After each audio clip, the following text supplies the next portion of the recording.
So,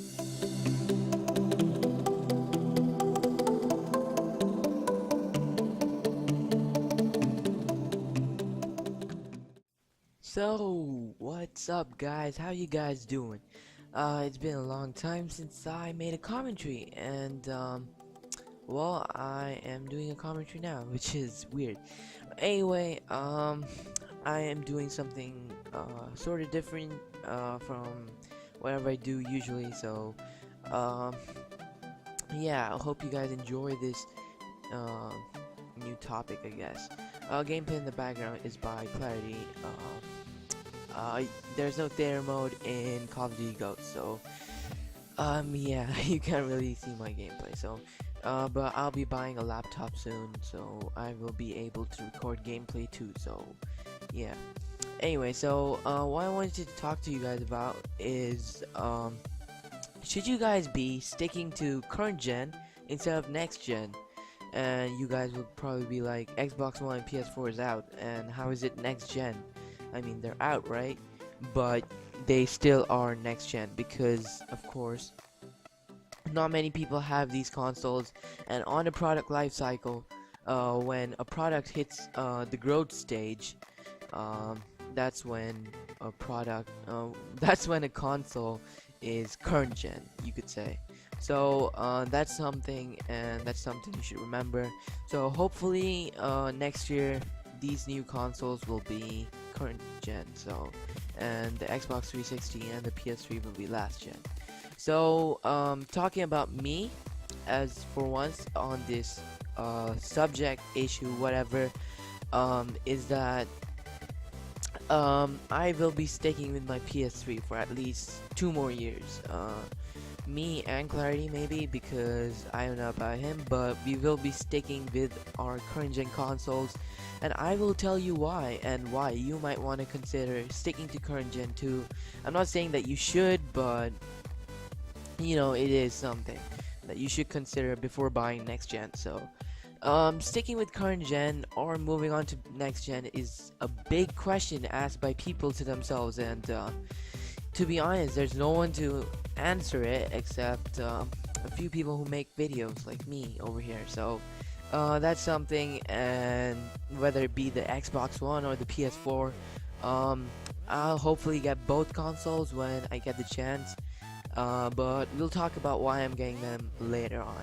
So the first up is price, and the price of the PS4 and the Xbox One is nowhere near as expensive as how much the PS3 was when it launched, and I think it was $799, and it was either $799 or I think it was $699, and it was pretty goddamn expensive, and many people didn't really buy it. They couldn't hit 1 million sales or anything, which the PS4 hit in a day, and so did the Xbox One. So as far as I see it, next gen is a tie in terms of sales, and I think these new consoles are going really solidly, but they're still pretty expensive, with the PS4 being $399 or $400, and the Xbox One being $499. So there is that expense factor in, so it is quite expensive. It's not your run-of-the-mill PS2, which costs around say, I don't know, 200 bucks, even less. I think around just 100 bucks right now off of eBay or something. So they're still pretty cheap, and they're basically not like PS2s or Wii, where you just go out and buy for a cheap price and you can buy something else with the rest of your money you have.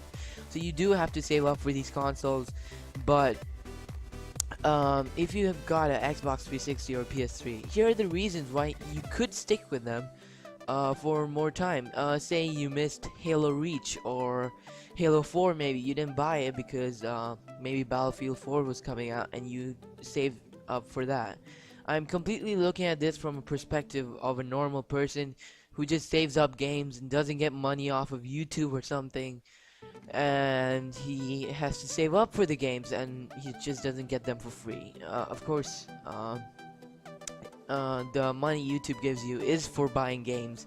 It's not exactly free, but you could say it's sort of free. So That's what I meant by that. And you could play all the games you missed, all the old games you missed, after you got your PS3 or your PS4.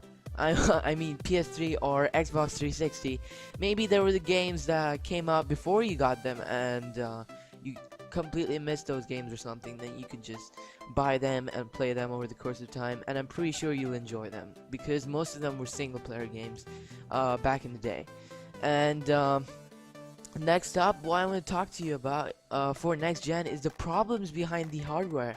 The Xbox One has a hard disk problem, and many people experienced it. A few people from IGN, few people from what was it called, Polygon, different places, different gaming networks, whatever. So they experienced the Xbox One hard disk problem. I'll leave a link down to you to the problem down below, and you guys can check out what's the problem. Then there's the PS4. The PS4 had the blue light of death, which I think is honestly dumb. People are blaming Foxconn because they sabotaged the PS4s and made them not work or whatever. But I don't really give a damn, to be honest. So because I won't be buying one at launch. Also, the PS4 wobbles when you touch it or something, and that is something that you could consider. Gameplay in the background is MW3 now because to get rid of all this old gameplay, and hopefully get in some Call of Duty Ghost gameplay. So that's something. If you could hear the paper crinkling, it's on my notes, so I don't get too biased or anything. So the slim models of these next gen consoles will hopefully be here by 2 years, 3 years, maybe, around something like that, and most of the problems will be fixed, all the hardware problems, etc. Maybe even less power consumption, maybe they'll be smaller, maybe it'll be called the PS4 Lite because it might be cheaper, or maybe the Xbox One Lite or some shit like that. So it could be something like that, it couldn't be. Leave your thoughts below if you wanna. So that's something. The prices will definitely drop too. Many people are saying they might drop by the end of next year. I'm not really sure about that, but they could drop by next year, so there's always that possibility. So you could wait for that moment until next Christmas, and you can play on your Xbox 360 and PS3. It's not like it's taboo to not play on it anymore or something. And now, why do you buy a console? You buy a gaming console to play games on it, right? So the Xbox One and the PS4 don't have enough launch titles, not enough good launch titles, should I say, and the PS4 barely has any, and that is really sort of disappointing on Microsoft and Sony's part. And why buy a console at launch if it has no games? What will you play on it except for maybe Killzone? I'm not really interested in that. Then there's what's it called? Xbox One launch. Oh yeah, Dead Rising 3. Dead Rising 3 is good. I think it can keep you for say 3 weeks, 4 weeks, a month, maybe around there.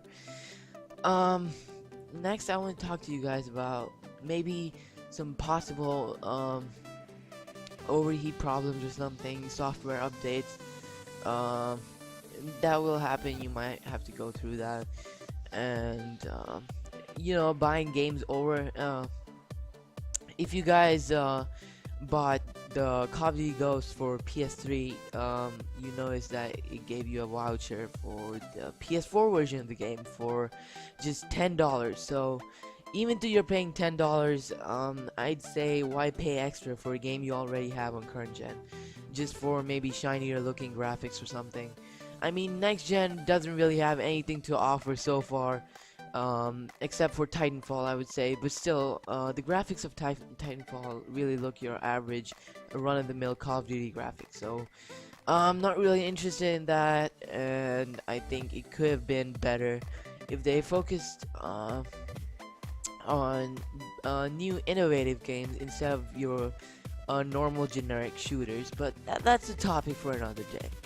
I think you guys should stick with current gen unless if you're a hardcore gamer, need to get every new console that comes out or some shit, and you need to own everything. And I guess that's really what you guys should be looking for. Do you really need a next gen console? That's what you should be asking yourself.